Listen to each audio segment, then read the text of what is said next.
అయితే ఈరోజు చదవబడినటువంటి వాక్య భాగాలలో ముఖ్యమైనటువంటి ఈ ఉపమానాల గురించి నేను చెప్పాలనుకోవట్లేదు. అంటే లూకాసు వార్తలో రాయబడినటువంటి 18వ అధ్యాయంలో యేసు ప్రభువు ఒక ఉపమానం చెప్పారు. ఏం ఉపమానం అది? ఒక పరిసేయుడి గురించి, అలాగే ఒక సుంకరి గురించి. వాళ్ళిద్దరూ ప్రార్థన చేసిన తర్వాత ఎవరిని దేవుడు అంగీకరించాడనే విషయంలో అక్కడ ఒక ఉపమానం రాయబడింది కదా. దీని గురించి నేను ఆల్రెడీ ఒక రోజు ప్రసంగం కూడా చేశాం ఈ మధ్యలో కదా. మీరు గుర్తుందో లేదో నాకు తెలియదు కానీ శనివారం దాని గురించి చెప్పాను. ఆ తెల్లవారి ఆదివారం ఆరాధనలో కూడా వారిద్దరి ప్రార్థనల గురించి, దేవుడు ఎందుకు సుంకరిని అంగీకరించే దాని గురించి మనము ఇంతకుముందు నేర్చుకున్నాం. అయితే ఇప్పుడు మనం నేర్చుకోవాలనుకుంటున్నటువంటి అంశం ఏంటంటే, మొదటి వచనం ఈ యొక్క 18వ అధ్యాయము 9వ వచనము ఒకసారి మనం ధ్యానించుకుందాం. ఈ 9వ వచనంలో ఏమని రాయబడిందంటే, తామే నీతిమంతులని తమ్మును నమ్ముకుని ఇతరులను తృణీకరించు కొందరితో ఆయన ఈ ఉపమానము చెప్పాను కదా. యేసు ప్రభువారు ఎందుకు ఈ ఉపమానం చెప్పాడంటే, ఈ పరిసేయుడంట తానే నీతిమంతుడు అనుకుని తన్ను తాను నమ్ముకుని, అర్థమవుతుంది కదా. అంటే తను ఏమనుకుంటున్నాడు? తన గురించి నేను నీతిమంతుడిని అనుకుంటున్నాడు కదా.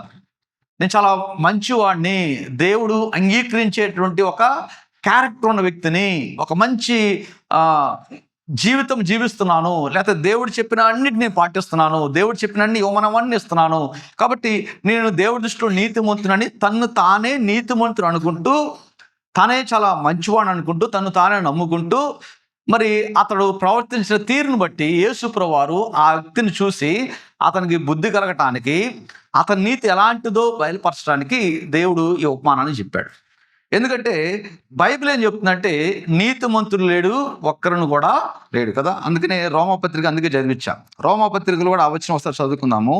రోమాపత్రిక 3వ అధ్యాయము 11వ వచనంలో రాయబడింది, నీతిమంతుడు లేడు, ఒక్కడు నుండి లేడు, గ్రహించువాడు ఎవడునూ లేడు, దేవుని వెతకువాడు ఎవడునూ లేడు, అందరూ త్రోవ తప్పి ఏకముగా పనికి మాలిన వాళ్ళైరి కదా. సో బైబిల్ కన్క్లూడ్ చేసేసింది ఒక్క అండర్లైన్తో, బాటమ్ లైన్కి వచ్చేసింది. ఏమనంటే బైబిల్ ఒక మాట చెప్తుంది, నీతిమంతులు అనేవారే లేరు, నీతిమంతులు ఎవరు లేరు అనమాట కదా. నీతిమంతులు ఎవరు లేరు. మరి ఇతనెందుకు నేను నీతిమంతుని అనుకున్నాడు? ఇతనికి దేవుడు ధర్మశాస్త్రం అంటే, వీళ్ళందరూ ధర్మశాస్త్రాన్ని పాటిస్తారు, పాత నిబంధనను పాటిస్తారు. ఈ ధర్మశాస్త్రంలో అనేక సందర్భాల్లో, కీర్తనలో కావచ్చు, సామెతల్లో కావచ్చు, ఇంకా వేరే వేరే గ్రంథాల్లో కావచ్చు, కొంతమందిని దేవుడు నీతిమంతులు లాగా ట్రీట్ చేశాడు, లేకపోతే కొంతమంది దేవుని ఎదుట నీతిమంతులాగా బ్రతికారు.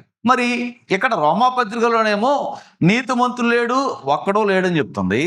అదేవిధంగా పాత నిబంధనలో కొంతమంది దేవుని ఎదుట నీతిమంతులుగా బతికారని చెప్తుంది. ఏంటి మరి ఈ రెండింటికి తేడా ఏంటి అనేది మనం అర్థం చేసుకోవాలి కదా. ఇది అర్థం చేసుకోవడానికి ముందు యేసు ప్రభువుని మనం ముందు అర్థం చేసుకోవాలి, లేకపోతే ఏది అర్థం కాదు. ఎందుకు పాత నిబంధనలో కొంతమంది నీతిమంతులుగా దేవునికి కనబడ్డారు, మరి కొత్త నిబంధనలో అసలు నీతిమంతులు లేరని పౌలు గారు ఎందుకు గట్టిగా చెప్తున్నాడు? మరి ఈ రెండు మనకు అర్థం కావాలంటే ముందు మనం ఎవరిని అర్థం చేసుకోవాలి? యేసు ప్రభువుని అర్థం చేసుకోవాలి. యేసు ప్రభువుని అర్థం కాకుండా మనకి ఈ బైబిల్లో ఏ భాగం అర్థం కాదు. పాత నిబంధన అర్థం కాదు, కొత్త నిబంధన కూడా అర్థం కాదు. అసలు ఈ బైబిల్ మొత్తానికి కేంద్రం ఎవరయ్యా అంటే ప్రభు అయిన యేసుక్రీస్తు వారే కదా. పాత నిబంధన ఇవ్వబడింది కూడా యేసు ప్రభు కొరకు ఎదురు చూడటం కొరకు ఇవ్వబడ్డది. మీకు అర్థమవుతుంది కదా. పాత నిబంధనలో ఆ దేవుడికి ఆజ్ఞలు పెట్టాడు, ధర్మశాస్త్రంలో 10 ఆజ్ఞలు ఇచ్చాడు, ధర్మశాస్త్రాన్ని ఇచ్చాడు. ఆ ధర్మశాస్త్రాన్ని ఎవరైతే పాటిస్తారో వారిని దేవుడు ఎలా చూస్తానన్నాడు? నీతిమంతులుగా చూస్తాన్నాడు. ఆ పాటించిన వాళ్ళందరూ దేవుని దృష్టిలో నీతిమంతులే. కాకపోతే పాటించడం వాళ్ళు కుదరట్లా కదా. ఎందుకంటే ఒక సందర్భంలో పౌలు గారు ఏమంటారంటే, ధర్మశాస్త్రంలో 10 ఆజ్ఞలు పాటించేవాడు 9 పాటించి 1 పాటించకపోయినా 10లో ఫెయిల్ అయినట్టే కదా.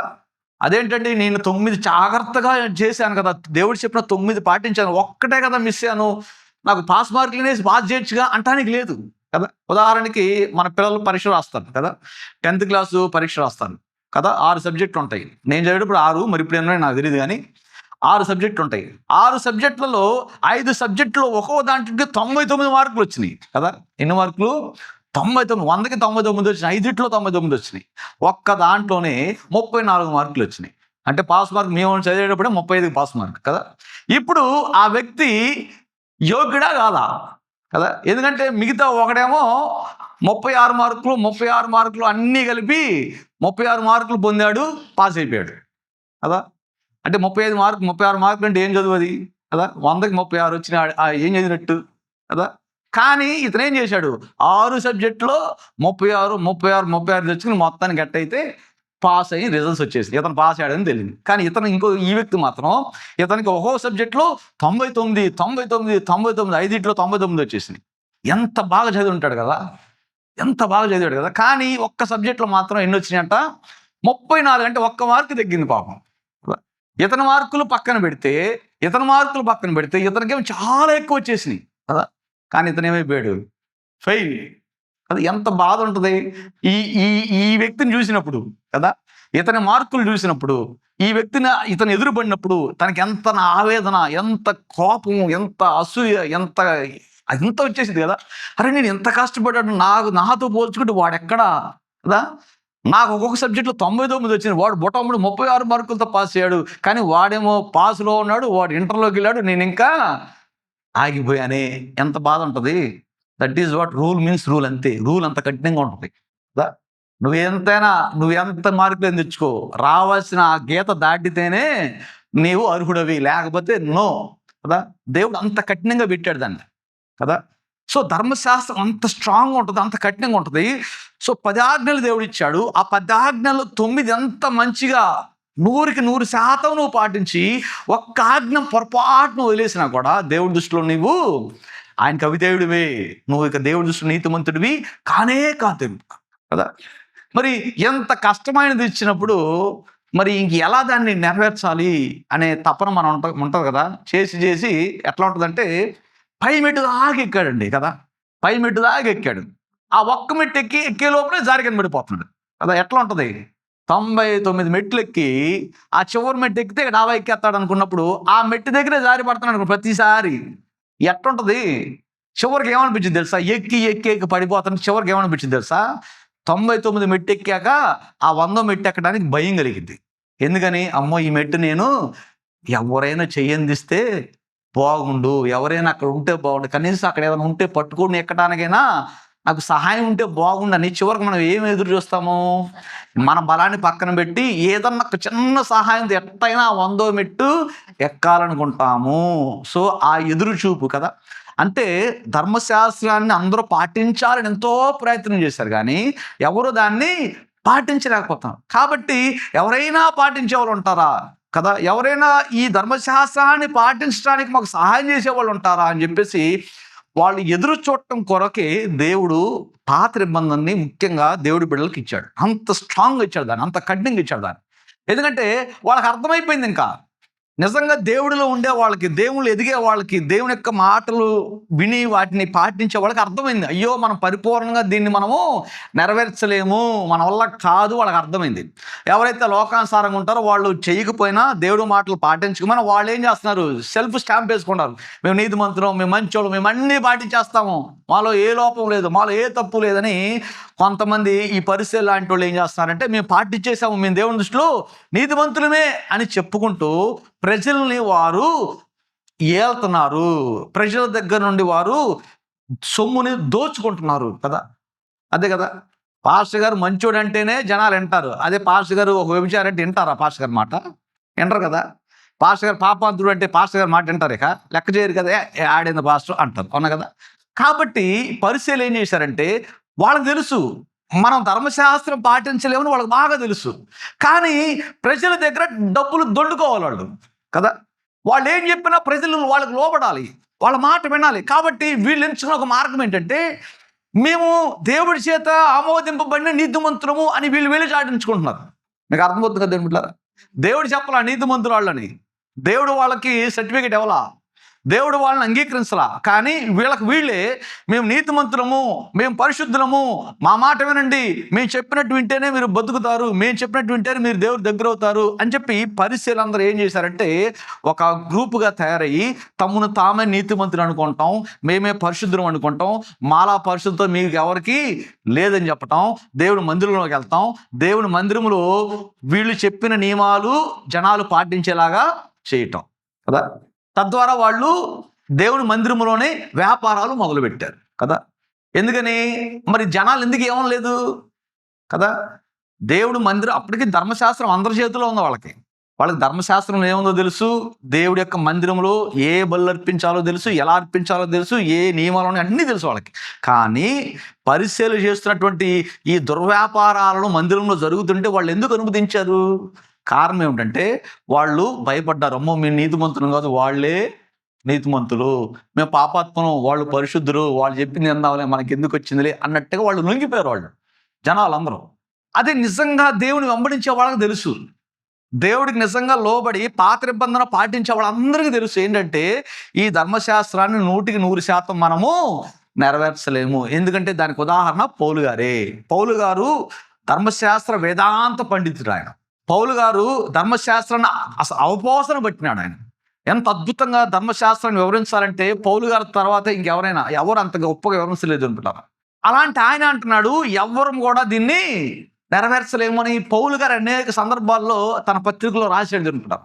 మరి ఇంత కఠినమైన ధర్మశాస్త్రాన్ని దేవుడు ఎందుకు ఇచ్చాడు మరి నెరవేర్చలేనప్పుడు వాళ్ళు? ఎందుకంటే ఇది ఎంత ఇంపార్టెంట్ అంటే అంత పర్ఫెక్ట్గా ఉంటేనే కానీ మీరు నా దగ్గరికి రాలేరు అని దేవుడు చెప్పడం కొరకే దేవుడు ఆ ధర్మశాస్త్రాన్ని వారికి ఇచ్చాడు. అంత పరిశుద్ధత కావాలి. దేవుణ్ణి చేరుకోవాలంటే అంత పర్ఫెక్ట్గా ఉండాలి, అంత పరిశుద్ధంగా ఉండాలి. అప్పుడు మాత్రమే ప్రభువుని మనం చేరుకోగలము. లేదంటే ఆయన దరిదాపు ఆయన నీడను కూడా మనము తాకలేము తెలుపుట.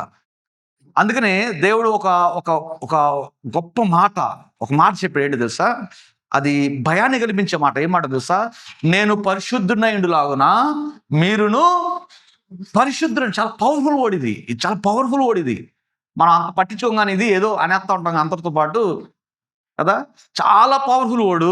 నేను పరిశుద్ధులైండులాగున మీరును పరిశుద్ధులైండుడి. ఎందుకు చెప్పాడు ఈ మాట? వీళ్ళు పరిశుద్ధులుగా ఉన్నారా? నిజాన్ని చెప్పండి. వీరు పరిశుద్ధులుగా ఉంటారని దేవుడు తెలుసా? దేవుడు తెలుసు వీళ్ళు పరిశుద్ధంగా ఉండలేదని దేవుడు తెలుసు. అయినా ఆయన ఏమన్నా అంటే నా దగ్గరికి రావాలంటే ఖచ్చితంగా మీరు ఈ పరిశుద్ధత కలిగి ఉంటేనే. అందుకే కొత్త నిబంధనలో కూడా ఒక మాట ఉంటుంది, పరిశుద్ధత లేకుండా ఎవడు ప్రభువుని చూడలేదు. నువ్వు నిజంగా ప్రభువుని చేరుకోవాలంటే నీలో ఏముండాలి? నాలో ఏముండాలి? మనలో ఏముండాలి? పరిశుద్ధత చాలా చాలా ఇంపార్టెంట్. ఇప్పుడు అది లేకుండా ప్రభు యొద్దకు ఎవరం కూడా వెళ్ళలేం. అదే ధర్మశాస్త్రం చెప్పేది. కానీ ఎవరు ఉండలేరు పరిశుద్ధంగా కదా. ఎవరు ఉండలేరు పరిశుద్ధంగా. అందుకే అందరూ కూడా ఎవరి కొరకు ఎదురు చూశారంట? ప్రభు అయిన యేసుక్రీస్తు కొరకు ఎదురు చూశారు కదా. అందుకే ఒక సందర్భంలో యేసే అంటాడు, అబ్రాహాము నా కొరకు ఎదురు చూశాను అంటాడు కదా. అబ్రాహాం ఎవరి కొరకు ఎదురు చూశాడంట? క్రీస్తు రాక కొరకు, మెస్సియా కొరకు అందరూ ఎదురు చూశారు. మెస్సియా ఎప్పుడు వస్తాడు కదా. మోషే కూడా చెప్తాడు, నాలాంటి ఒక ప్రవక్తను దేవుడు మరలా మీకు పంపించబోతున్నాడు కదా. సో వారందరికీ తెలుసు, ఏలియాకు తెలుసు, అందరు దైవజనులందరూ తెలుసు ఒక గొప్ప మెస్సియా రాబోతున్నాడు. యెషయా అయితే గంభీరంగా ప్రకటించేశాడు, ఇదిగో కన్యక గర్భవతి అయి కుమారుని కనును, ఆయన భుజముల మీద రాజ్యభారం ఉండును కదా. అంత అద్భుతంగా ఆయన వాళ్ళందరూ ప్రవచనాలు చేసి వాళ్ళందరూ ఎవరి కోసం ఎదురు చూస్తున్నారంట? మెస్సియా. ఆ మెస్సియా అనే ప్రభు అయిన యేసుక్రీస్తు. కాబట్టి ఎందుకు పాత నిబంధన ఇవ్వబడిందంటే నెరవేర్చలేని అంత కఠినమైనటువంటి ఆజ్ఞలను ఎవరు నెరవేర్చగలరంటే కేవలము ప్రభు అయిన యేసుక్రీస్తు మాత్రమే నెరవేర్చగలరు. అంటే ఆయన ఒక్కడే నీతిమంతుడు, ఇంకెవరు లేరు నీతిమంతులు. బైబిల్ అదే చెప్తుంది. పాత్రమని చెప్పే ఏంటంటే మన నీతి దేవుడి దృష్టిలో ఎలాంటిదంట? మురికి గొడ్డ అంతే. నేనేదో మీ ముందు తెల్లచొక్క ఈ తెల్లంగి వేసుకున్న రూలు, మన చట్టం, మన ఈసీఐ సంస్థ రూల్ ఏమని?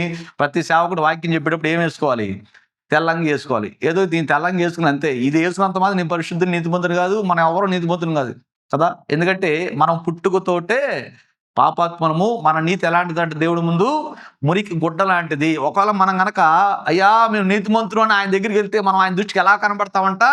ఒక మురికి గుడ్డలా కనబడతాం. చీ పో అని అవతల తోసేస్తామంట. మురికి గుడ్డతో మనం వంట వండుకుంటామా? మురికి గుడ్డతో మనం ఇంట్లో దిండి మీద వేసుకుంటాం మురికి గుడ్డని. అది ఉండే స్థలం ఏంటి? చెత్త కుప్ప కదా. మురుగుడ్డ తీసి చెత్త కుప్పలో పడేస్తాం, దాని స్థలం అదే. అలాగే దేవుని పరిశుద్ధులైన దేవుని ఎదుట మనం ఉండే అర్హత, మనం చెత్త లాంటి వాళ్ళం, మనం మురుగుడ్డ లాంటి వాళ్ళం. ఆయన దగ్గరికి వెళ్ళి అర్హత మనకి ఏమాత్రమూ లేదు. కాబట్టి నీతిమంతుడు ఒకే ఒక్కడు, ఆయనే ప్రభు అయిన యేసుక్రీస్తు వారు కదా. ఎందుకు ఇది నేను మీకు చెప్పాల్సి వస్తుందంటే, ఈరోజు యేసు ప్రభు వారిని చాలా మంది సరిగ్గా అర్థం చేసుకోవట్లా. ఆయన ఎవరికి అర్థం కావట్లా. బైబిల్ చదివే వాళ్ళకి ఆయన అర్థం కావట్లేదు, బైబిల్ చదవని వాళ్ళకి కూడా ఆయన అర్థం కావట్లేదు. క్రైస్తవులకి ఆయన అర్థం కావట్లేదు, హిందువులకి కానీ ముస్లిమ్స్ కానీ ఇతర మతస్థులు కూడా యేసు ప్రభువారు సరిగ్గా ఎవరికి అర్థం కావట్లేదు. అసయ్యా ఎందుకు అర్థం కావట్లేదు అంటే, బైబిల్లో ఒక మాట రాయబడింది అనుకుంటారా, అది కూడా నేను మీకు చదివి వినిపిస్తాను. 2వ కొరింథీయులకు రాసిన పత్రికలో ఒక మాట ఉంది, అది వస్తే చదువుకుందాం. 2వ కొరింథీయులకు రాసిన పత్రిక 4వ అధ్యాయము. ఎందుకు యేసు ప్రభువారు మనుషులకు అర్థం కావట్లేదు అనే దాని మీద ఈ వాక్యం మనకి సమాధానం ఇస్తుంది. చూద్దాం ఒకసారి. 2వ కొరింథీ పత్రిక 4వ అధ్యాయము 4వ వచనం చదువుకుందాం. దేవుని స్వరూపి అయి ఉన్న క్రీస్తు మహిమను కనుపరచు స్వార్థ ప్రకాశము వారికి ప్రకాశింపకుండా నిమిత్తము ఈ యుగ సంబంధమైన దేవత అవిశ్వాసులైన వారి మనోనేత్రములకు గుడ్డితనము కలుగు చేసింది కదా. ఎంత స్పష్టంగా దేవుడు బయలుపరిచారు చూడండి. ఎందుకు అర్థం కావట్లేదు యేసయ్య? క్రైస్తవులకి అర్థం కావట్లా. అందుకనే క్రైస్తవ్యంలో ఎంతో మంది, ఎన్నో గ్రూపులు. ఒకళ్ళు వస్తారు యెహోవా సాక్షులు అంటారు, యేసయ్య లేడు అంటారు. ఇంకొకళ్ళు వస్తారు యేసయ్య వేరు, తండ్రి వేరు, కుమారుడు వేరు అంటారు. ఇంకొకళ్ళు వస్తారు అసలు పాత నిబంధన లేదంటారు. రకరకాలు చెప్తా ఉంటారు. ఎందుకంటే ఎవరికి యేసుప్రభువారు సరిగ్గా అర్థం కావట్లా. యేసుప్రభువారు అర్థం కావట్లా. ఎందుకు అర్థం కావట్లేదంటే, వాళ్ళు ప్రభువుని నమ్మట్లేదు కాబట్టి, వారు ప్రభువుని విశ్వసించడానికి ఇష్టపడట్లేదు కాబట్టి, ఈ లోక దేవత ఏం చేసిందంట? వాళ్ళ మనోనేత్రాలకి గుడ్డిదనం కలుగు చేసింది. అదేమంటే, ఇది మీరు తెలుసుకోవాలి అనుకుంటున్నారు. అంటే యేసు ప్రభువారి గురించిన ఆలోచన ఎలా ఉందో జనాలకి మనం తెలుసుకోవాలి. కొంతమంది ఏమంటారంటే, యేసులో ఏముందండి గొప్పతనం? ఆయన దొంగలతో సిలువలో చచ్చిపోయాడు, ఏందంట ఆయన చేసిన త్యాగం కదా. మన దేశం వరకు చాలా మంది చచ్చిపోలేదా? దేశం వరకు చచ్చిపోయిన లేరా? మనకి స్వాతంత్రం కోసం చాలా మంది చచ్చిపోయారు కదా. భగత్ సింగ్ చచ్చిపోయారు, తర్వాత అల్లూరి సీతారామరాజు చచ్చిపోయాడు, ఇంకా చాలా మంది, తర్వాత సుభాష్ చంద్రబోస్ గారు కూడా చనిపోయాడు. చాలా మంది చచ్చిపోయారు దేశం వరకు, తమ ప్రాణాలు వాళ్ళు ఇచ్చారు కదా. మరి ఇంక ఏందండి యేసయ్య గొప్పతనం? యేసయ్యలో ఏందండి అంత గొప్పతనం? అనేకుల కొరకు ఎంతో మంది, ఇప్పుడు తల్లి చచ్చిపోవట్లేదా? ఒక్కోసారి తల్లి బిడ్డను కనేటప్పుడు ఆ బిడ్డను కంటానే చాలా మంది చచ్చిపోయిన రోజులు వార్త మనం ఎన్నో విన్నాం. ఇప్పుడంటే ఆపరేషన్లు వచ్చినాయి, కానీ ఒకప్పుడు కాలంలో ఏం చేసేవాళ్ళు తల్లులు, వాళ్ళకి బిడ్డలు కనకుండా ఆపరేషన్ చేసే ఎవరు లేదు, అంత వైద్యం లేదు ఆ కాలంలో. నలుగురు కన్నా మళ్ళీ 5వ బిడ్డ కనాల్సి వస్తే కనేవాళ్ళు. వాళ్ళకి అబ్బాయి అన్ని ఏదో నాటు వైద్యాలు తప్ప, వాళ్ళకి గనక బిడ్డ పుట్టాలంటే కంటానే ఉండేవాళ్ళు పిల్లల్ని. కొంతమంది నలుగురు కనేవాళ్ళు, ఓపిక లేక 5వ బిడ్డకి చచ్చిపోయాడు. కొంతమంది 12 మంది కన్నాళ్ళు కూడా నాకు తెలుసు. నా ఫ్రెండ్ వాళ్ళ అమ్మ 12 మంది పిల్లలు కనింది. ఈ అబ్బాయి 11వ అబ్బాయి. కలిసి మేము ఇద్దరం చదువుకున్నాం బైబిల్ కాలేదు. అప్పుడు చెప్తాడు, మేము 12 మంది ఆయన, ఒక బిడ్డ చచ్చిపోయాడు పుట్టంగానే, మేము మొత్తం 11 మంది ఉన్నాం. పాపం వాళ్ళ అమ్మకి ఏం కలదే, బలంగానే ఉంది. కానీ అందరికి ఆ బలం ఉండదు. కొంతమంది స్త్రీలు బిడ్డను కంటం వరకు, నాకు బిడ్డే కావాలి, నేను చనిపోయినా పర్వాలేదు కాబట్టి నా బిడ్డను కనాలని బిడ్డను కంటూ చాలా మంది తల్లులు చచ్చిపోతున్నారు. కాబట్టి కొంతమంది ఏమంటారు సార్, తల్లుల కంటే గొప్పవాడు యేసయ్య, తల్లులు కూడా చచ్చిపోతున్నారు కదా, వాళ్ళకంటే గొప్పవాడు యేసయ్య, మరి యేసయ్య చావటం అది గొప్ప ఏంది అని యేసు ప్రభువారిని తృణీకరించే వాళ్ళు చాలా మంది ఉంటారు దీంట్లో ఈ రోజులు. యేసు ప్రభువారి యొక్క మరణ త్యాగం ఎవరికి అర్థం కావట్లేదు. ఎందుకు ఆయన మరణం అంత గొప్పది, ఎందుకు ఆయన మరణం అంత ప్రత్యేకమైందంటే, దేవుని బిడ్డలారా, ఆయన కేవలము ఆయన లోకానికి రావడం ఒకే ఒక కారణము. ఒకటి, ఆయన పరిశుద్ధుడిగా ఉండటం కొరకు వచ్చాడు ఫస్ట్ ఆఫ్ ఆల్. ఎందుకంటే భూమి మీద ఎవరు కూడా పరిశుద్ధులుగా లేరు కదా. ఆయన పరిశుద్ధుడిగా బ్రతికాడు. రెండోది ఏంటంటే, ఆయనలో ఏ పాపం లేని వాడిగా బ్రతికాడు. ఎందుకు యేసు ప్రభువు మరణం మిగతా వాళ్ళందరికన్నా గొప్పది అనే దాని విషయం నేను చెప్తున్నా. ఎందుకు యేసు ప్రభువారి మరణం అంత గొప్పదంటే, ఒకటి, ఆయన హోలీ ఆఫ్ హోలీస్ కదా, పరిశుద్ధులకే పరిశుద్ధుడు ఆయన. ఆయన లాంటి పరిశుద్ధులు ఇంకెవరు కూడా లేరు. రెండోది ఏంటంటే, ఆయన ఎలాంటి పాపం చేయలేదు.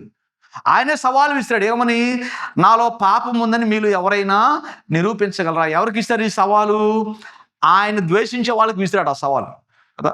మనకి ఎవరి మీదైనా పడలేదనుకోండి, మనకి ఎవరైనా ఇష్టం లేదనుకోండి, వాళ్ళు చెప్పకపోయినా మనం ఏం చేయొచ్చు? వాళ్ళ మీద తప్పులు ఎత్తి చూపించవచ్చు. ఎందుకంటే మనం ఏదో ఒక తప్పు చేస్తాం, ఎక్కడో ఒక ఖచ్చితంగా మనం ఏదో చిన్న చిన్న తప్పులు చేస్తాం. కాబట్టి వెంటనే వాళ్ళకి దొరికిపోతాం. వెంటనే ఇదిగో ఈ తప్పు చేసి అంటారు మనం. సో అది దాన్ని మనం కాదనలేము దాన్ని.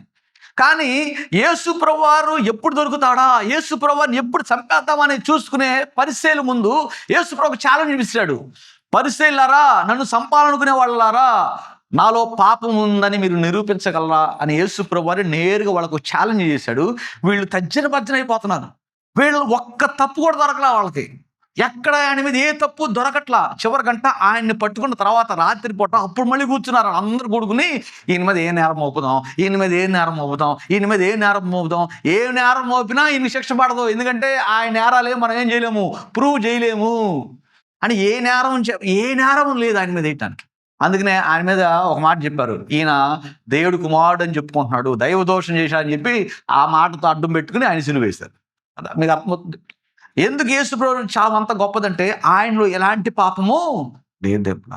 మూడోది ఏంటంటే, దేవుని బిడ్డలారా, మన పాపాలను భరించగలిగిన వాడు కేవలము ప్రభు అయిన యేసుక్రీస్తు వారు మాత్రం. ఎందుకంటే ఆయన ఏ పాపం లేదు కాబట్టి. ఈ బలి సిస్టము బైబిల్లో నుండి వచ్చింది దేవుని బిడ్డలారా. అంతకుముందు ఎవరికి తెలియదు బలి అంటే ఏంటి, ఎవరికి తెలియదు. ఫస్ట్ బలి ఇచ్చింది ఎవరో తెలుసా? ఏదెన్ తోటలో దేవుడే ఫస్ట్ బలి ఇచ్చాడు ఆయన.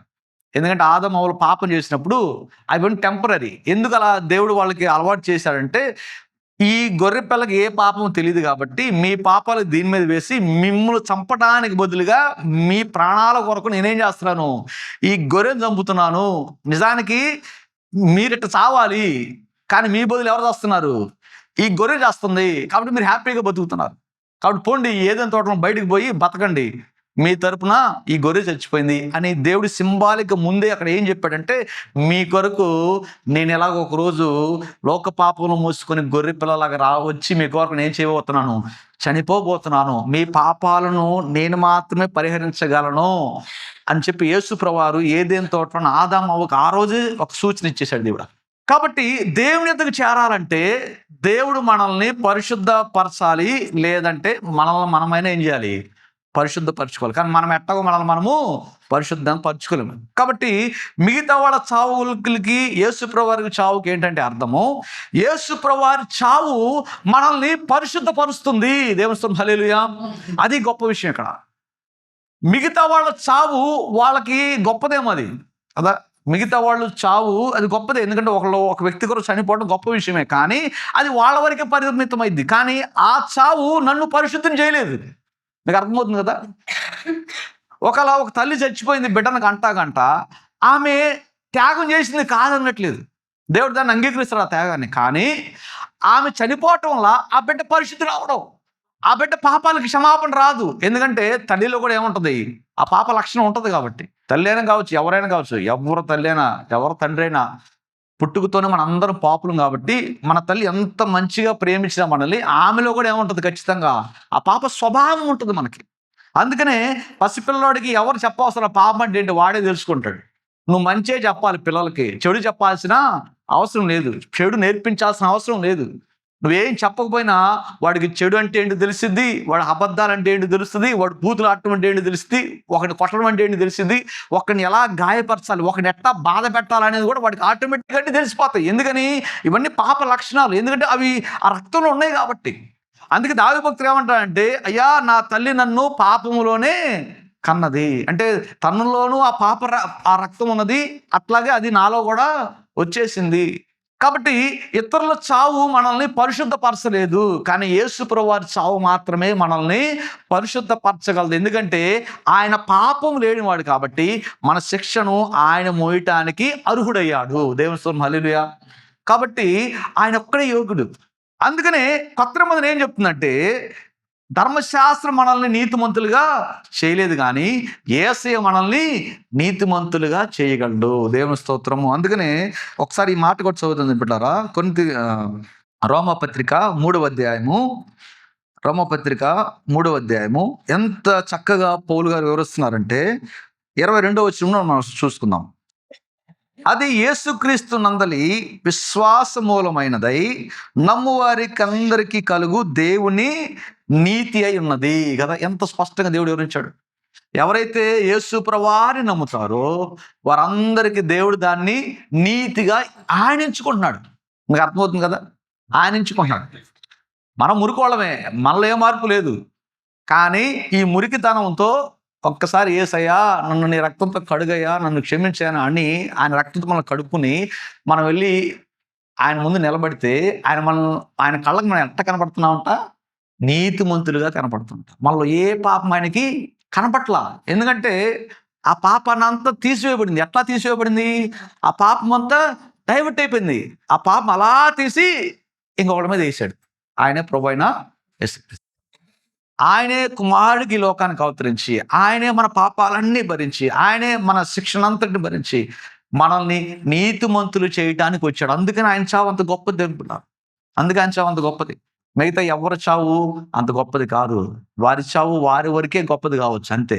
కానీ యేసయ్య చావు అది మనకి గొప్పది. అంతేకాదు అక్కడ చచ్చిపోవడంతోనే ముగిసిపోలేదు. యేసుప్రభువు ఏమన్నాడు తెలుసా? ఇదిగో నేను 3వ దినాన మరలా లెగుస్తాను.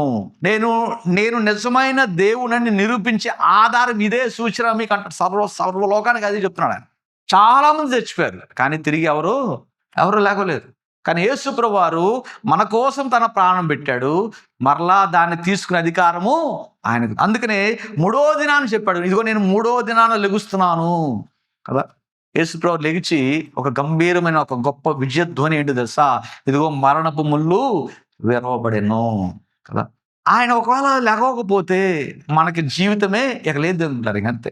అప్పుడు యేసయ్య చావు కూడా అందరిలాంటి చావులో ఒకటి అయిపోయేది. ఇక ఎందుకు యేసుప్రభువు వారి చావు అంత ప్రత్యేకమైంది అంటే ఆయన తిరిగి లేచాడు కాబట్టి. అందుకు యేసయ్య ఏమంటున్నాడు? ఇదిగో మరణించినది కానీ సదాకాలము సజీవుడనై ఉన్నాను. కాబట్టి యేసుప్రభువు వారు జీవించాడు కాబట్టి పాప మృతులమైనటువంటి మనల్ని కూడా జీవింపు చేయడానికి ఆయన అర్హుడై ఉన్నాడు. కాబట్టి ఆయన ఎలాగైతే లేచాడో మనల్ని లేపటానికి శక్తి కలిగిన వాడయ్యాడు. ఆయన ఎలా పరిశుద్ధులుగా ఉన్నాడో మనల్ని కూడా పరిశుద్ధులు చేయడానికి ఆయన శక్తి కలిగిన వాడైనాడు. అందుకని ప్రకటన గ్రంథంలో ఏముంటుందంటే, దేవుని యొక్క గొర్రెపిల్ల రక్తములో తమ వస్త్రములను కడుక్కున్నవారు. దేవస్తోత్రం, హల్లెలూయా కదా. ఎందులో కడుక్కున్నాడు తమ వస్త్రాలు కదా? దేవుని యొక్క గొర్రెపిల్ల రక్తంలో కడుక్కున్న వస్త్రాలు కదా. ఇది చాలా అద్భుతం. ఇది అద్భుతం. అంటే ఇది ఎందుకు అద్భుతమై అంటే, ఒక రంగు తీసుకున్న బ్లూ నీళ్ళు ఉన్నాయి. బ్లూ నీళ్ళు షర్టు ముంచిది ఏమైంది? తెల్ల చొక్క ఏమైంది? బ్లూగా. మరి అందుకని తెల్ల చొక్కలు బ్లూ పెట్టరు అందుకే కదా. ఒక చొక్కాని రక్తంలో ముంచండి, ఏమైంది? ఆ చొక్క ఏమైపోయింది? ఎర్రగా అయిపోయింది, రక్తం అయిపోయింది. కానీ ఈ అద్భుతం అదే. ప్రకటన ఏముంటుందంటే, తెల్లని వస్త్రములు ధరించారంట. ఆ తెల్లని వస్త్రాలు ఎందులో ఉతుక్కున్నారంట?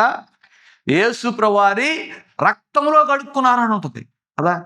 ఇది ఒక సింబాలిక్గా దేవుడు వివరించాడు. అంటే మనకు అర్థం కావటం కొరకు రాయించాడు. అంటే మన హృదయాన్ని, మన జీవితాన్ని, మన బ్రతుకుని మనం ఎక్కడ కడుక్కునేవాలి? యేసుప్రభువు రక్తంతో మనం కడుక్కున్నప్పుడు అంట మనం ఆయనకి ఎలా కనపడతామంట? తెల్లటి వస్త్రాల వల్ల మనం ఆయన కనపడతాం, పరిశుద్ధులుగా కనపడతాం, నీతివంతులుగా కనపడతాం. కాబట్టి ఈ నీతి మన వల్ల వచ్చిన నీతి కాదు, లేకపోతే మనం సంపాదించుకున్న నీతి కాదు, మనము ధర్మశాస్త్రం నెరవేర్చడం వల్ల వచ్చిన నీతిని కాదు. ఈ నీతి ఎలా వచ్చింది? మనకి ఫ్రీగా వచ్చింది, ఉచితంగా వచ్చింది, ఒక్క విశ్వాసంతో వచ్చింది. యేసుప్రభువు వారు నా రక్షకుడిని నమ్మటం వల్ల వచ్చింది. యేసుప్రభువు వారు నా పాపాల గురించి చనిపోయాడని నమ్మటం వల్ల వచ్చింది. యేసుప్రభువు వారు నన్ను ఆయన రక్తంతో కడుగుతాడు అని నువ్వు నమ్మి అంగీకరించడం వల్ల ఈ నీతి నీకు ఉచితంగా ఇవ్వబడింది. అంతే, మనం ఏమీ చేయలేదు. కాబట్టి నీతి క్రీస్తు వల్ల మనకు వస్తుంది. మనము ఎన్ని ఆజ్ఞలు పాటించినా కూడా నీతి మనకు రాదు. ఎందుకంటే మనం ఏ ఆజ్ఞ కూడా మనము పాటించలేము, అంతే. అందుకే పాటించగలిగిన వాడు ప్రభు అయిన యేసుక్రీస్తు వారు మాత్రమే. ఆయన పాటించాడు.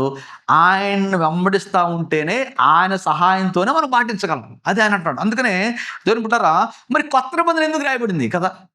పాత నిబంధనేమో మనము నీతిమంతులు అవలేము, మనల్ని నీతిమంతులుగా చేసే ఒక ఆయన కొరకు ఎదురు చూడని చెప్పడం కొరకు పాత నిబంధన ఇవ్వబడితే, మరి కొత్త నిబంధన ఎందుకు ఇవ్వబడింది కదా? కొత్త నిబంధన మర్మం ఏంటంటే, మనల్ని ఉచితంగా నీతిమంతులుగా యేసయ్య చేశాడు. ఈ నీతిని మనం ఏం చేయాలి? కాపాడుకుంటూ ఆయనతో నడవాలి. అందుకు కొత్త నిబంధన ఇవ్వబడింది మనకి. ఒకసారి దేవుడు మనల్ని నీతిమంతులుగా చేశాడు, ఆయన ఉచితంగా మన పాపాలన్నీ క్షమించి నీతిమంతులుగా మనం చేశాడు. ఇప్పుడు మనం ఏం చేయాలి? ఆ నీతిని మనం కాపాడుకుంటూ యేసయ్య వైపు చూస్తూ ఆయన చేపట్టుకుని ఆయనతో పాటు వెళ్తా ఉండాలి. అంతే. ఆయన అడుగు జాడలో మనం నడవాలి. ఆయన ఏం చేశాడో అలా చేస్తే చాలు మనం. సో రెండే చెప్పాడు. ఒకటి, దేవుణ్ణి ప్రేమించు, నీ పొరుగు వాణ్ణి. ఈ రెండు చేయి చాలు, ఇంకంతే. ఈ రెండులోనే ఉన్నాయి మొత్తం అన్నీ కదా. అంటే పాత నిబంధనలు ఎవరో పాటించలేని దాన్ని పాటించే విధంగా మార్చిన వాడే ప్రభు అయిన యేసుక్రీస్తు. అందుకనే మీరు మత్తయి సువార్త చదివితే మీకు ఇలా చెప్పబడింది, మీరు విన్నారు కదా అని ఉంటుంది. ఒకసారి నేను మీకు చూపిస్తాను. మత్తయి సువార్త తెరిస్తే మీకు అర్థమవుతుంది. మత్తయి సువార్త 5వ అధ్యాయము 17వ వచనం నేను చెప్తున్నానండి. ధర్మశాస్త్రమునైనను ప్రవక్తల వచనములనైనను కొట్టివేయవచ్చునని తలంచవద్దు, నెరవేర్చకే గాని కొట్టివేయటకు నేను రాలేదు కదా.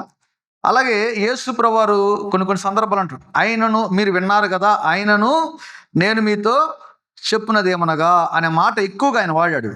ఈ అధ్యాయంలోనే ఉంటుంది ఎక్కువ. మొత్తం 5వ అధ్యాయం 20వ వచనము. వ్యభిచారము చేయవద్దని చెప్పబడిన మాట మీరు విన్నారు కదా కదా. మీకు ధర్మశాస్త్రంలో చెప్పింది కదా, ఇది మీరు విన్నారు కదా. మళ్ళీ ఏమన్నాడు అయితే యేసయ్య? నేను మీతో చెప్పినది ఏమనగా, మీకు ధర్మశాస్త్రంలో చెప్పింది కదా, అయితే నేనేం చెప్తున్నాను చూడండి అంటున్నాడు. అంటే దాన్ని మారుస్తున్నాడు. అంటే మారటం అంటే ఇంకా దాన్ని ఎలా చేయాలో చెప్తున్నాడు. అసలు నేను మీతో చెప్పినది ఏమనగా, ఒక స్త్రీని మోహపు చూపుతో చూచు ప్రతివాడును అప్పుడే తన హృదయం ముందు ఆమెతో వ్యభిచారము చేసినవాడు కదా. ఎంత స్ట్రాంగ్ చెప్పాడు చూడండి కదా. మళ్ళీ ఇంకొక వచనం చూపిస్తాను చూడండి. 21వ వచనం వస్తుంది చూడండి. అదే 5వ అధ్యాయం 21వ వచనము. నరహత్య చేయవద్దు, నరహత్య చేయవాడు విమర్శకు లోనగునని పూర్వీకులతో చెప్పబడిన మాట మీరు విన్నారు కదా, నేను మీతో చెప్పినది ఏమనగా. చూడండి, ఆయన రీమోడిఫై చేస్తున్నాడు దాన్ని. పాత నిబంధనని ఇంకా పర్ఫెక్ట్గా ఇంకా రీమోడిఫై చేస్తున్నాడు ఆయన. ఏమన్నాడు ఆయన? నేను మీతో చెప్పినది ఏమనగా, తన సహోదరుని మీద కోపపడు ప్రతివాడు విమర్శకు లోనగును, తన సహోదరుని చూచి వ్యర్థుడా అని చెప్పువాడు మహాసభకు లోనగును, ద్రోహి అని చెప్పువాడు నరకాగ్నికి లోనగు. ఎంత పర్ఫెక్ట్గా ఉంది కదా. అంటే యేసుప్రభు ఏం చేశాడు? ధర్మశాస్త్రాన్ని ఇంకా అర్థమయ్యేలాగా వివరించాడు. అసలు దేవుడి ఉద్దేశం ఏంటి, ధర్మశాస్త్రం ఉద్దేశం ఏంటి చాలా మందికి అర్థం కాల. వీళ్ళు ఏమనుకున్నారు? యేసయ్య వచ్చింది ధర్మశాస్త్రం మార్చేయడానికి వచ్చాడు అనుకున్నారు. కాదు. అందుకని ఆయన ముందు చెప్పి తర్వాత ఏని చెప్పాడు. ఏమన్నాడు ఆయన? నేను ప్రవక్తల వచనములను కొట్టివేయటకు వచ్చిందని అనుకోవద్దు మీరు. నేను కొట్టేయడానికి రాలేదు, నేను నెరవేర్చడానికి వచ్చాను. మీకు అర్థమవుతుంది కదా. అది చెప్పి అని చెప్తున్నాడు. మీకు ఇలా దేవుడు చెప్పాడు కదా, అయితే నేను చెప్పేది ఏంటి అనండి. నరహత్య చేయటం ఎంత తప్పో, ఒక వ్యక్తిని ద్రోహి అంటం కూడా అంత నరకంలో పడే అంత తప్పురా బాబు మీదని యేసు ప్రభు మొత్తాన్ని రీడిఫైన్ చేశాడు ఆయన. అర్థమవుతుంది కదా. ఎలా మనము ఆయన వెంబడించాలో చూపించాడు ఆయన చేసి పాటించి చూపించి, ఇదిగో నన్ను వెంబడించను అన్నాడు. సదాకాలం నేను మీతో ఉంటాను. కాబట్టి ఈ కొత్త నిబంధన ఉద్దేశం ఏంటంటే, ఉచితముగా నీతిమంతులుగా చేయబడిన మనం. ఎందుకంటే పాత నిబంధన భక్తులకి ఎవరికి ఆ భాగ్యం లేదు అని దేవుడు ఎవరికి ఇచ్చాడు? మనకు ఆ భాగ్యం ఇచ్చాడు. ఉచితంగా, చాలా ఫ్రీగా, రూపాయి ఖర్చు పెట్టకుండా కదా. ఎంతకుముందు పాత నిబంధనలో పాపాలు క్షమించబడాలంటే వాడు చేసిన పాపానికి దానికి తగిన ఆ డబ్బు చెల్లించి ఆ పశువులను కొని, లేదా గొర్రెలను కొని, ఆ పొట్టేలను కొని, లేదా పావురాలను కొని అంత ఖర్చు పెట్టాలి. ఆ కాలంలో ఒక్కొక్క పాపానికి ఇది అని దేవుడు నియమించాడు. అంటే ఒక పాపానికి ఏమో పావురం అని, ఒక్కొక్క పాపానికి ఏమో పొట్టేళ్ళని, ఒక్కొక్క పాపానికి గొర్రెని, ఒక్కొక్క పాపానికి ఎద్దని, ఇట్లా వాళ్ళు చేసిన పాపాలకు తగిన రీతిగా కొన్ని బలులు ఎలా అర్పించాలో లేవీ కాండము దేవుడు స్పష్టంగా వాళ్ళకి రాయించాడు. మరి కావాలంటే డబ్బులు కావాలిగా. ఒక ఎద్దు కావాలి. ఒక ఎద్దు బలి అర్పించాల్సినంత తప్పు చేశాడు అనుకున్నాం. మరి వాడు ఆ ఎద్దు బలిస్తే కానీ ఆడి పాపానికి విముక్తి రాదు. మరి ఆ ఎద్దు కానీ ఎంతకు పెట్టి ఖర్చు పెట్టాలి అడుగుతున్నాం. చాలా ఖర్చు పెట్టాలి కదా. మరి ఆడు ఆ డబ్బులు ఏమైనా తేగలడు? పాత నిబంధనలో పాపం చాలా కాస్ట్లీ, చాలా విలువైంది. అంత తేలిగ్గా క్షమాపణ పాత నిబంధనలో వచ్చేది కాదు. దానికి పర్యవసానం బలి అర్పిస్తే తప్ప నీకు క్షమాపణ లేదు. కానీ కొత్త ఏం లేదు. ఈరోజు దేవుడికి నువ్వేమి ఇవ్వవసరం.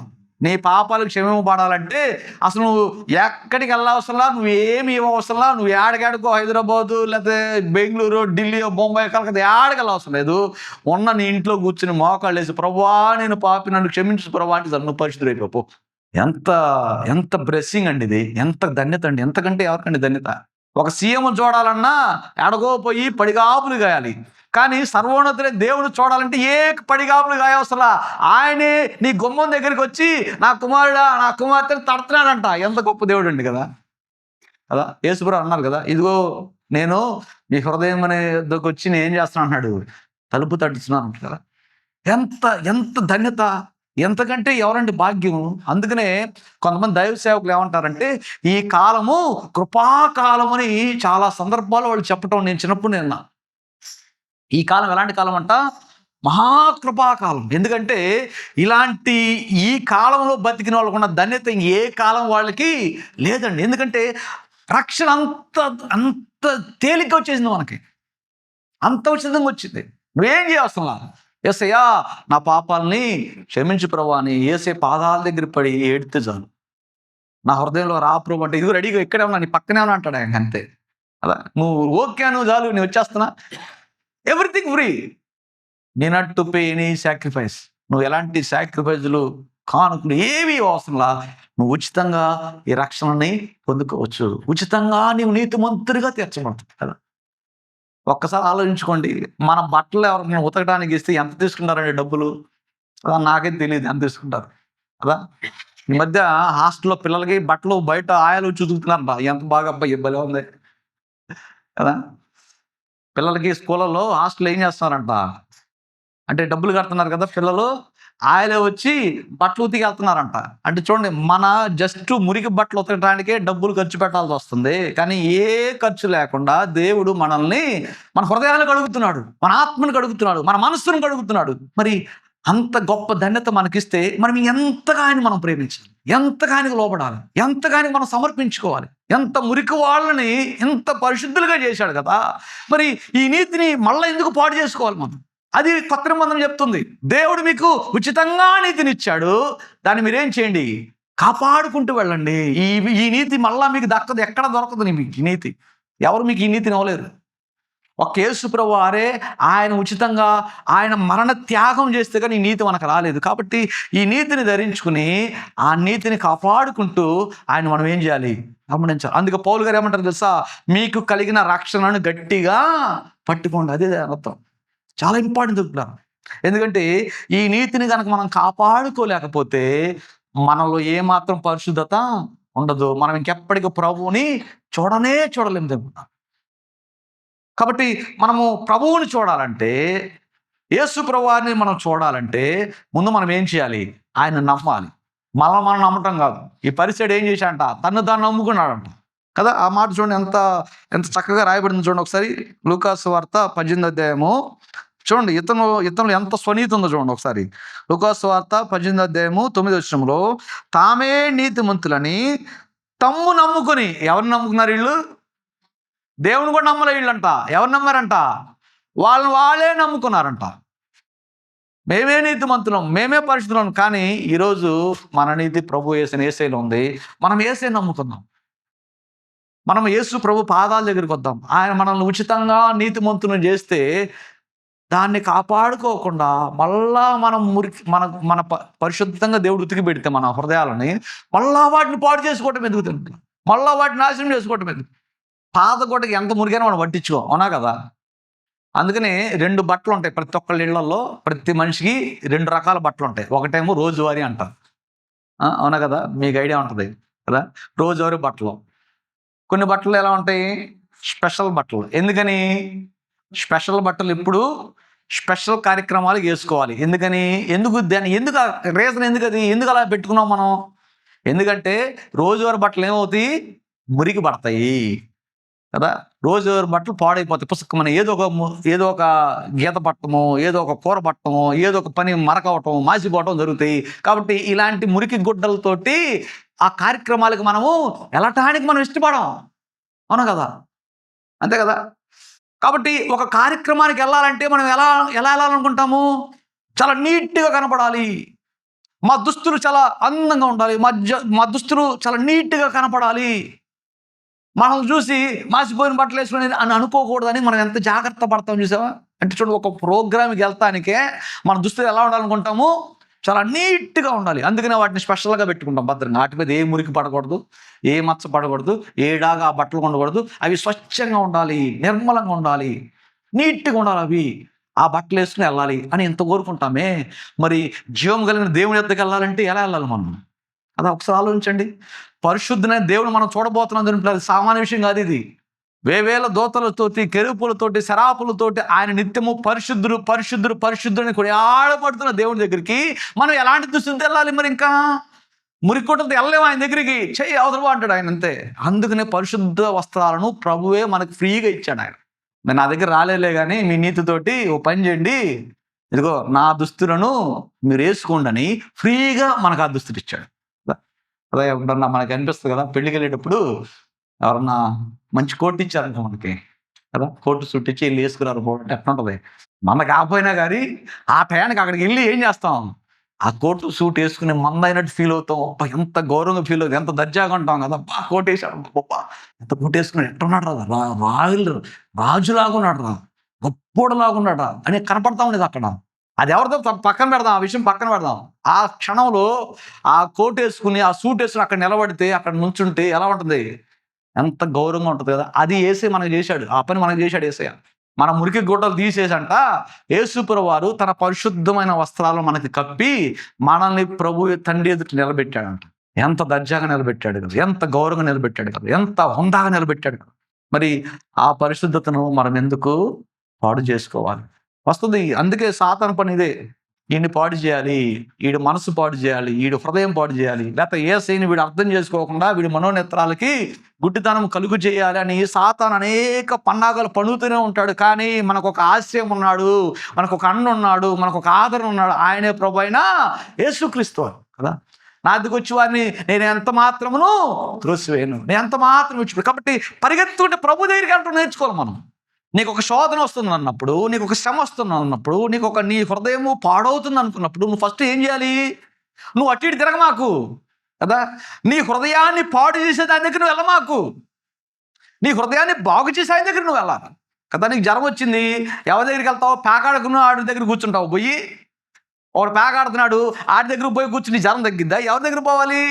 డాక్టర్ దగ్గర పోవాలి. అలాగే నీ హృదయం పాడైపోతుంది, పాడైపోతున్న హృదయం ఇంకా పాడు చేసేవాడి దగ్గరికి వెళ్తే ఎట్టా కుదిరిద్ది? అలా నీ హృదయం పాడైపోతుంది, నీ హృదయాన్ని పాడు చేసేవాడి దగ్గర నువ్వు వెళ్ళకూడదు.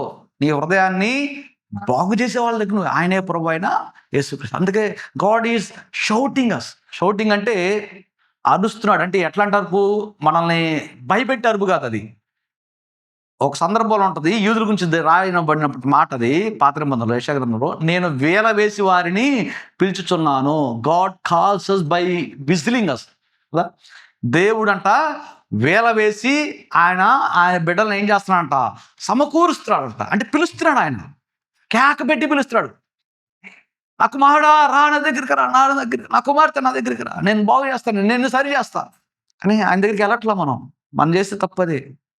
చాలా మంది అనుకుంటారు, ఏందో యేసుప్రభు దగ్గరికి వచ్చాను, నా బతుకేంది ఎట్టాగే ఉంది, ఇంకా నా బతుకు మారట్లేదు అంటారు. కానీ వాడు చూస్తే రోజంతా ఎక్కడ ఉంటాడు? ఆదివారం ఏదో వస్తాడు, పాస్టర్ గారు బలంతో పెడతాను అని చెప్పి ఏదో వస్తాడు, వచ్చి కాసేపు కూర్చుంటాడు, వెళ్ళిపోతాడు. ఎక్కడ కూర్చుంటాడు? తర్వాత రోజంతా మందు షాపులో కూర్చుంటా. అది అర్థం కావట్లా. నీ జీవితం నాశనం అవుతుంది నువ్వు దేవుడి దగ్గర రావటం వల్ల కాదు. నీ జీవితం నాశనం అవుతుంది దేవుడు వద్దన్న స్థలాలు నువ్వు వెళ్ళటం వల్ల నాశనం అవుతుంది కదా. చాలా మంది బాధపడుతూ ఉంటారు, భార్యలు బాధపడుతున్నారు, అయ్యో మా బిడ్డలకు బట్టలు లేవే పండగ కూడా అనుకుంటూ ఉంటారు. ఎందుకు బట్టలు లేవు కదా? ఎందుకు బట్టలు లేవు? నువ్వు దేవుడి మాట విన్నందుకు బట్టలు లేవా నీ బిడ్డకి? లేదు. నువ్వు పోయి తాగుతున్నావు కాబట్టి ఈరోజు నీ బిడ్డకి బట్టలు లేవు కదా. మన డబ్బులంతా తాగుడు పోయి పెడుతుంటే, అదే గుర్తుపెట్టుకుంది ఉంటారా? దేవునికి ఇచ్చిన వారు కానీ, లేకపోతే దేవుడిని నమ్మిన వారు కానీ, దేవుడిని ఆశ్రయించిన ఎప్పుడు మోసపోరండి. మరి ఎందుకు ఎక్కడ మోసపోతున్నారంటే, దేవుడు వద్దన్నది చేయటం వల్ల వాడు మోసపోతున్నారు. దేవుడు వెళ్ళొద్దన్న చోటకి వెళ్ళటం వల్ల వాళ్ళ జీవితాలు నాశనం. అది అర్థం కావట్లేదు జనాలకి. అది అర్థం కావట్లా. ఏసై దగ్గరికి వచ్చాం కదా, ఏంది ఇంకా మా బతుకు మారి అనుకుంటారు తప్ప, ఏసై ఏం చెప్పాడు, నన్ను ఎలా ఉండమంటున్నాడు, అలా ఉంటే నేను మారిపోతాను, దీవులు నా వెంట పరిగెత్తుకుంటూ వస్తాయని ఎవరు అర్థంగా ఆలోచించట్లేదు దాన్ని. ఎలా అయిందంటే ఆదివారం అంటే ఏదో వెళ్ళాలి, చర్చిలు కాసేపు కూర్చోవాలి, ఇంకా ఆ తర్వాత వెళ్ళిపోవాలి అంటే ఆశీర్వాదాలు వచ్చేది అనుకుంటున్నారు. కాదు దేవులారా, అందుకనే కొత్త నిబంధన అందుకు ఇవ్వబడింది. కొత్త నిబంధన ఎందుకు ఇవ్వబడిందంటే దేవుడు మీకు ఉచితంగా నీతినిచ్చాడు, దాన్ని మీరు కాపాడుకోండి యేసయ్య వెంబడి నడుస్తూ. అది కొత్త నిబంధన ఉద్దేశం. పాత నిబంధనలో ఎవ్వరూ బ్రతకలేని బ్రతుకుని దేవుడు ఇప్పుడు మీకు ఇస్తున్నాడు. నా దగ్గరికి ఎంతో మంది రావాలని చూసారు, కానీ వాళ్ళకి నాకు ఏముంది, అడ్డు తెర ఉంది. ఇప్పుడు ఆ తెర నేను తీసేశాను, మీరు ఎవరైనా నా దగ్గరికి రావచ్చు. కానీ ఎలా రావాలి, మీరు కప్పుకున్న నీతి వస్త్రాన్ని కాపాడుకుంటూ నా దగ్గర కదా. ఏసై వెనకాల వెళ్తా ఉంటాం మనం, అంతే కదా. ఏసైని వెంబడించాలి. అది చేయకుండా ఏదో ఆదివారం ఒకసారి చర్చకు వచ్చేసి మన ఇష్టాసారం బతుకుతుంటే కుదరదు అనుకుంటారు. అందుకనే మనము మన పరిశుద్ధతని కాపాడుతాం. అందుకనే నీతి అనేది మనము డబ్బులు ఇచ్చి కొనుక్కునేది కాదు. నీతి అనేది ఏదో గొప్ప పనులు చేస్తే వచ్చేది కాదు. నీతి అనేది కేవలం దేవుడు ఇవ్వాల్సిందే. దేవుడు ఇవ్వడం మనం ఎవ్వరం నీతిమంతులము కాలేము. ఒకవేళ మనం నీతితో కనుక వెళ్తే దేవుడి దగ్గరికి కదా. కొంతమంది అనుకుంటారు, ఏమనుకుంటారంటే, అబ్బా 1000 మందికి భోజనాలు పెట్టాడయ్యా, అబ్బా ఎంత మంచోడో. మంచిదే, నువ్వు 1000 మందికి అన్నం పెట్టావు, కానీ నువ్వు ఆ 1000 మందికి అన్నం పెట్టావని దేవుడు నేను పరలోకం తీసుకెళ్ళి కూర్చోబెట్టాడు. అది గుర్తుపెట్టుకోండి. దానికి ఒక అర్హత ఉంది. పరలోకంలోకి వెళ్ళాలంటే ఏం అర్హత? నువ్వు 1000 మందికి అన్నమైన పెట్టు, కానీ నీళ్ళు ఏముండాలి, నీతి ఉండాలి, పరిశుద్ధత ఉండాలి. అది లేకుండా నా దగ్గరికి అయితే రాలేబయ్యా. నువ్వు అన్నం పెట్టావుగా, దానికి ఏమైనా ఫలితం కాదు, దేవుడు నీకు ఇచ్చేస్తాడు ఈ లోకంలో ఎంతవరకే. కానీ ఆయన దగ్గరికి వెళ్ళాలంటే ఆయన ఇచ్చే పరిశుద్ధమైన నీతి మనకు కావాలి. అది ఎవరు ఇవ్వగలరు ఈ లోకంలో? ఒక్క యేసు ప్రభువారు మాత్రం. ఇది అర్థం కావట్లేదు సమాజానికి, చాలా మందికి అర్థం కాదు. అందుకే ఆయన చావుని వెటకారంగా చూస్తున్నారు ఈ రోజుల్లో. ఈ విషయం పౌలు గారు ఎప్పుడో చెప్పాడు 2000 సంవత్సరాల క్రితం. ఏమన్నాడు తెలుసా?